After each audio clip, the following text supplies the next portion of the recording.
When you're installing columns, don't place them near the dirt, directly on decks or on the concrete. Build a stone or masonry plinth for your columns.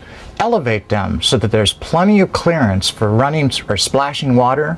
Be sure to include drainage between the bottom of the column and a deck or patio, not only so moisture won't be trapped behind the trim, but to provide plenty of room for air circulation too. Always back prime any hidden cuts that you won't have access to later. Otherwise, moisture will migrate into the raw wood, your joinery will fail, the paint will fail, and the product may fail. Provide your crew members with priming kits. A plastic container with a paintbrush and a lid. Fill it halfway with a professional grade exterior primer and convince your employees that the longevity of their job depends on their care as craftsmen. If they don't prime their cuts, their work will have to be removed, and so will they. Check with the WindsorONE exterior trim manual for the best type of primer to use in your regional area. The carpenter on this home did a nice job of designing and installing the trim around the columns. But 6 months later, notice what happened.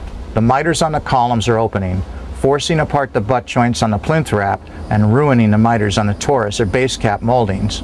Here's another example. See how the plinth detail on this column is mitered on the corners and the miters are opening?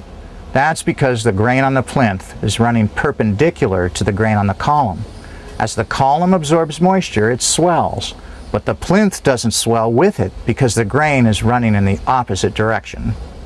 To avoid all these problems, be sure to follow the WindsorONE exterior trim manual. Design your columns with butt joints rather than miters. Isolate your plinth detail from the column wrap by installing the plinth first on top of backout blocks. Install flashing to deflect moisture away from the interior of the column and from the trim boards too. To protect your trim boards from rough framing moisture, wrap all wood posts with house wrap and install a rain screen product.